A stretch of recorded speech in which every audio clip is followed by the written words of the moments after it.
स्वर्ग जाने का असली हकदार कौन और वह कौन सा पाप है जिसे करने वाले मनुष्य को नरक जाने से कोई नहीं रोक सकता। आज एक प्राचीन कथा के माध्यम से हम आपको बताने का प्रयास करेंगे कि पूजा पाठ, दान, धर्म, जप, तप आदि प्रकार के करोड़ों पुण्य के काम करने के बाद भी कुछ मनुष्य नरक में ही क्यों जाते हैं, तथा अत्यधिक घोर पाप करने पर भी कुछ मनुष्य को स्वर्ग की प्राप्ति किस पुण्य के कारण मिलती है। ऐसा वह कौन सा पुण्य है जो मनुष्य के करोड़ों पापों का नाश करता है, और ऐसा वह कौन सा पाप है जो उसके करोड़ों पुण्य को नष्ट कर डालता है।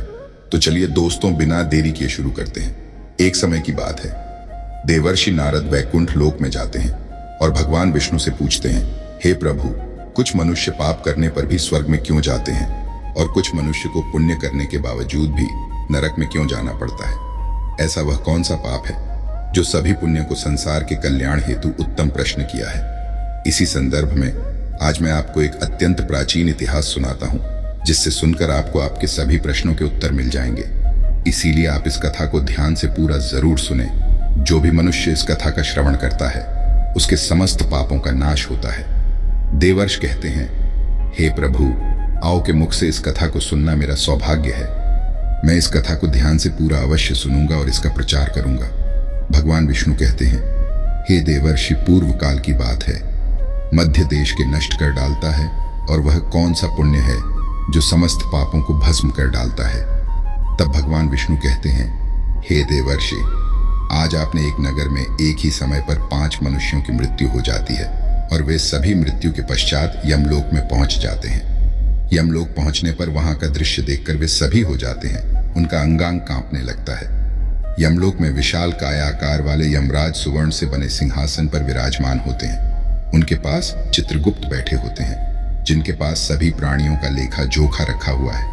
यम के दूत प्राणियों को आगे धकेल रहे होते हैं। कुछ मनुष्य जोर जोर से विलाप कर रहे होते हैं, तो कुछ मनुष्य अत्यंत प्रसन्न होकर चल रहे होते हैं। स्वर्ग के द्वार से सुंदर प्रकाश दिखाई पड़ रहा होता है, तो वही नरक के द्वार से धधकती हुई अग्नि की ज्वाला एं दिखाई पड़ रही होती है। इस भयानक दृश्य को देखकर वे पांचों एक दूसरे से बात करने लगते हैं और अपने अपने पाप के विषय में चर्चा कर रहे होते हैं। उन 5 में से 4 लोगों ने अपने जीवन में बहुत पाप कर्म किए हुए होते हैं, और उन सभी को यह जान पड़ता है कि अब वे चारों ही नरक में ही जाने वाले हैं। उन चारों में एक चोर होता है, दूसरी वेश्या होती है, तीसरा विद्वान पंडित होता है, तो चौथा एक राजा का सैनिक होता है, तथा 5वां एक धनवान किसान होता है।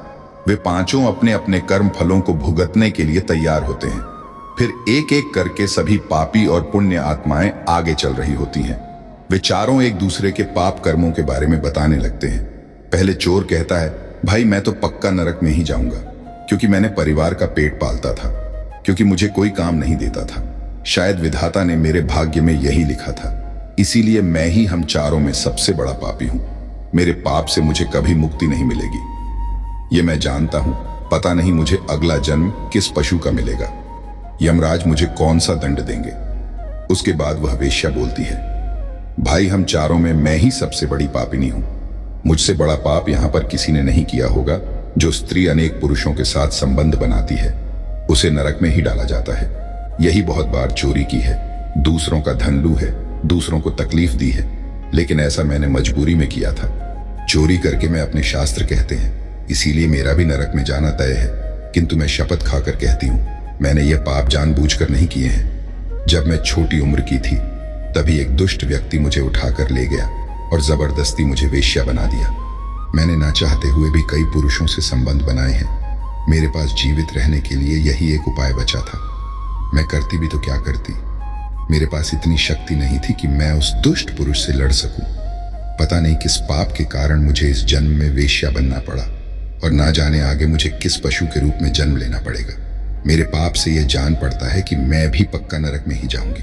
उसके बाद वह सैनिक बोलने लगता है, भाई हम चारों में सबसे बड़ा पापी तो मैं ही हूं। मैंने बहुत बड़े पाप किए। मैं राजा का सिपाही था, इसीलिए मैं लोगों पर जोर जबरदस्ती करता था। मैंने कितनों के प्राण लिए हैं, न जाने कितने मासूम लोगों को सताया है, न जाने कितने निर्दोष लोगों को मेरे हाथ से दंड मिला है। यमराज मुझे कभी क्षमा नहीं करेंगे और मैं निश्चित ही नरक में ही जाऊंगा। लेकिन मैंने ये सभी पाप जानबूझकर नहीं किए हैं। अपने प्राणों के भय से और परिवार के पालन पोषण के लिए मुझे ये पाप करने पड़े हैं। हमारा राजा जो कहता था उसका पालन हमें करना पड़ता था। राजा के विरुद्ध भला कोई साधारण मनुष्य कैसे जा सकता है? ये सभी पाप करते हुए मुझे अत्यंत दुख भी होता था और मैं जानता था कि यह पाप करने से मुझे नरक की ही प्राप्ति होगी। किंतु परिवार के मोहवश होकर मैंने यह काम विद्वान पंडित बोल है, भाई हम चारों में से सबसे बड़ा पापी तो मैं हूँ। तुम लोगों ने जो पाप किए हैं वह जाने अनजाने में किए हैं, या किसी ने तुमसे जबरदस्ती करवाए हैं, या मजबूरी में किए हैं। किंतु मैं तो विद्वान था, मैं सब सत्य असत्य जानता था, मुझे सच और झूठ का ज्ञान था। लेकिन फिर भी मैंने धन के लोभवश यह पाप किए हैं। शास्त्र कहते हैं कि जो सब कुछ जानकर भी पाप करता है वह निश्चित ही नरक में गिरता है। मैंने अपने ज्ञान का दुरुपयोग किया है, मैंने अपने ज्ञान का उपयोग लोगों की किया है, लेकिन पाप तो पाप होता है। पाप करके पश्चाताप करने का क्या फायदा? इसीलिए मेरा नरक में जाना तो तय है। उसके बाद वह सहायता के लिए नहीं बल्कि धन को कमाने के लिए किया है। मेरे घर की परिस्थिति अत्यंत गरीब थी। मेरे पिता भिक्षा मांगकर गुजारा करते थे, लेकिन मैंने अपने घर की गरीबी को दूर करने के लिए धन लेकर ज्ञान देने की चेष्टा की है। शास्त्र कहते हैं जो विद्वान ब्राह्मण अपने ज्ञान का दुरुपयोग करता है उसे निश्चित ही नरक में जाना पड़ता है। मैंने लोगों को ज्ञान देने के बदले में जाना पड़ेगा। उन चारों की बात सुनकर वह धनी किसान हंस पड़ा और बोलने लगा, तुम चारों तो इतने बड़े पापी हो कि तुम लोगों को नरक में जाना ही पड़ेगा। तुम लोगों ने घोर पाप किए हैं और इसीलिए यमराज तुम लोगों को कभी माफ नहीं करेंगे। यहाँ पर मौजूद मैं अकेला ही सबसे अधिक पुण्यवान हूँ। मैंने अपने जीवन में बहुत पूजा पाठ किया है, ब्राह्मणों को दान दक्षिणा दी है, मैंने मृत्यु से पूर्व गाय का दान भी किया है, और अब मेरे सभी पुत्र पौत्र मेरी आत्मा की मुक्ति के लिए बड़े कार्यक्रम का आयोजन उनसे धन लिया है। कभी किसी को मुफ्त में ज्ञान नहीं दिया। इसीलिए आप चारों में सबसे बड़ा पापी तो मैं ही हूँ और मुझे ही नरक कर रहे हैं। वे मेरे लिए श्राद्ध दान तर्पण कर रहे हैं, यज्ञ कर रहे हैं, इसीलिए मैं सबसे अधिक पुण्यवान हूँ। मेरी 3 पत्नियां और 10 पुत्र हैं। कितने लोग मेरी मुक्ति के लिए उपाय कर रहे हैं। और हाँ, मैंने अपने जीवन में कभी कोई पाप नहीं किया है, और जाने अनजाने में किए भी होंगे तो मेरे पुत्रों के श्राद्ध आदि के कार्यों द्वारा मेरे पाप भी नष्ट हो जाएंगे। मैं नित्य देव पूजा करता था, मंदिर जाता था, द्वार पर आए अतिथियों को भोजन कराता था। इसीलिए मुझे पूरा विश्वास है कि यमराज मुझे नरक में नहीं डालेंगे और मुझे मोक्ष की प्राप्ति निश्चित ही होगी।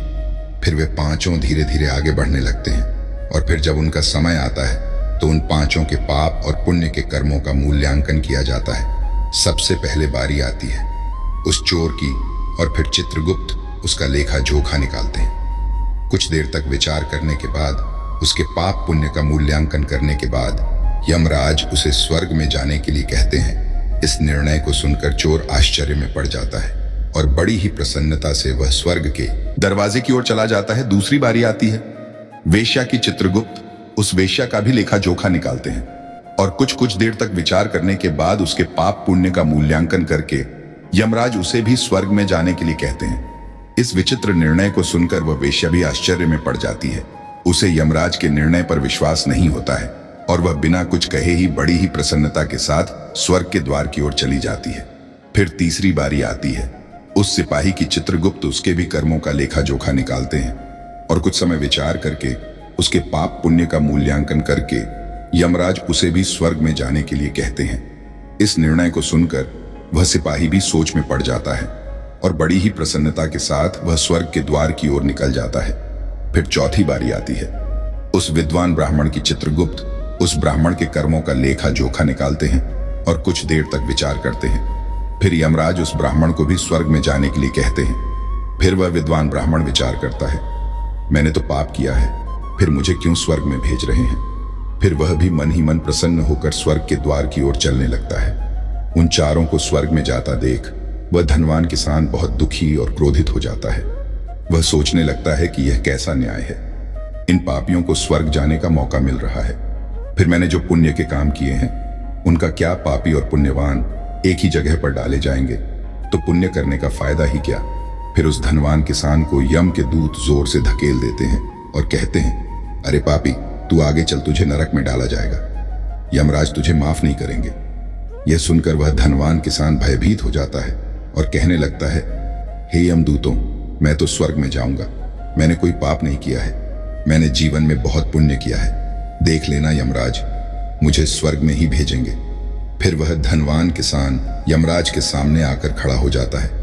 चित्रगुप्त उसके कर्मों का लेखा जोखा देखते हैं और उसके पाप पुण्य के कर्मों का मूल्यांकन करते हैं तो उसके पाप का पलड़ा भारी हो जाता है और यमराज उस धनवान किसान को कहते हैं, अरे दुष्ट, तूने तो बहुत बड़ा अपराध किया है, तू तो नरक में जाने के ही योग्य है।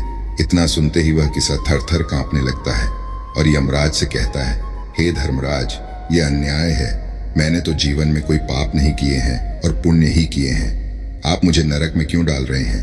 और मुझसे पहले जो 4 लोग गए थे वे तो घोर पापी थे, उन्होंने बड़े बड़े पाप और अपराध किए हैं, उन्हें तो आपने स्वर्ग में डाल दिया है। आप ऐसा अन्याय मेरे साथ क्यों कर रहे हैं? अगर ऐसा अन्याय होगा तो भले कौन सा मनुष्य धरती पर पुण्य करेगा। फिर यमराज कहते हैं, अरे पापी, तूने जो पाप किया है वह तो उन 4 के पापों के सामने कुछ भी नहीं है। तेरे एक पाप के कारण तेरा सारा पुण्य फल नष्ट हो गया है। यदि तूने ये पाप नहीं किया होता तो तू स्वर्ग में जा सकता था, लेकिन तूने ये पाप जानबूझकर किया है, इसीलिए तुझे नरक में अवश्य जाना पड़ेगा। उस चोर ने तो मजबूरी में चोरी की थी, किंतु वह चोर दूसरों की भूख मिटाता था, गरीबों को। गरीब व्यक्ति के घर चोरी नहीं की, उसके पुण्य कर्म उसके पाप से अधिक थे, इसीलिए वह स्वर्ग में गया। दूसरी जो वेश्या थी वह अपने मन से वेश्या नहीं थी, उसे जबरदस्ती डाला गया था और उस वेश्या ने केवल अपने शरीर को पीड़ा दी है, लेकिन बाकी कार्य तो उसने पुण्य के ही किए हैं। वह पशु पक्षियों को रोज दाना डालती थी, जानवरों की सेवा करती थी, इसीलिए उसका भी पुण्य पाप से बड़ा था। तीसरा वह सिपाही था जिसने राजा के हुकुम का पालन किया था, किंतु उसने भी बहुत पुण्य के काम किए हैं। उसने कई बेसहारा लोगों की मदद की है, इसीलिए वह भी स्वर्ग में ही गया है। और चौथा वह विद्वान ब्राह्मण था, उसने अपने ज्ञान का दुरुपयोग अवश्य किया है, किंतु वह नित्य गाय की सेवा करता था, दान धर्म करता था, इसीलिए उसके भी पुण्य पाप से अधिक थे और वह भी स्वर्ग में ही गया है। इतना सुनकर वह धनवान किसान बोलता है, हे धर्मराज, इन 4 ने जो भी पुण्य किए हैं वह तो मैंने भी किए हैं, बल्कि उनसे ज्यादा किए हैं। फिर भी मैंने ऐसा कौन सा पाप किया है जो मुझे नरक में भेजा जा रहा है? यमराज कहते हैं, हे दुष्ट, याद कर, तूने उस अबला विधवा नारी पर गलत लांछन लगाया था कि उसने तेरे घर पर चोरी की है, और इसके साथ ही तूने उसके ऊपर कई अन्य गलत लांछन लगाए थे। उसे व्यभिचारिणी और वेश्या कहकर उसके चरित्र का हनन किया है, और राजा ने उसे सत्य समझकर उस अबला विधवा नारी को मृत्यु दंड दे दिया था। हे पापी मनुष्य, ब्रह्म हत्या, चोरी, मदिरापान आदि प्रकार के घोर पापों से भी प्रायश्चित करके मुक्त हो सकता है, किंतु दूसरों पर गलत लांछन लगाने पर कोई प्रायश्चित नहीं है। जो दूसरों पर गलत आरोप करता है, सत्य जानकर भी दूसरों को झूठ कहकर उनके पर दोष डालता है, वह तो सबसे बड़ा पापी है। उसके द्वारा किए गए सभी पुण्य नष्ट हो जाते हैं। इसीलिए तूने जितने भी पुण्य किए हैं वे सभी उस एक पाप के कारण नष्ट हो गए।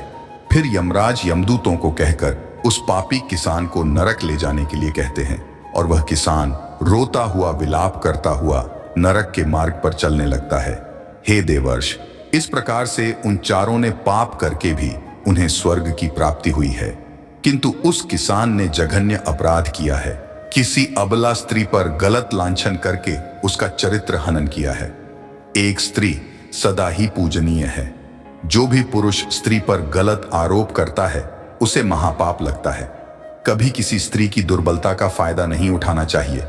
पराई स्त्री को सदैव ही माता समझना चाहिए। जो पराई स्त्रियों पर गलत दृष्टि डालता है उसे पाप ही लगता है। जो विधवा दुखिया स्त्री को सताता है उसे नरक में जाना पड़ता है। मनुष्य को कभी सत्य का मार्ग नहीं छोड़ रहना चाहिए। सत्य के मार्ग पर चलकर ही स्वर्ग की प्राप्ति होती है। असत्य का साथ रहना चाहिए। सत्य के मार्ग पर चलकर ही स्वर्ग की प्राप्ति होती है।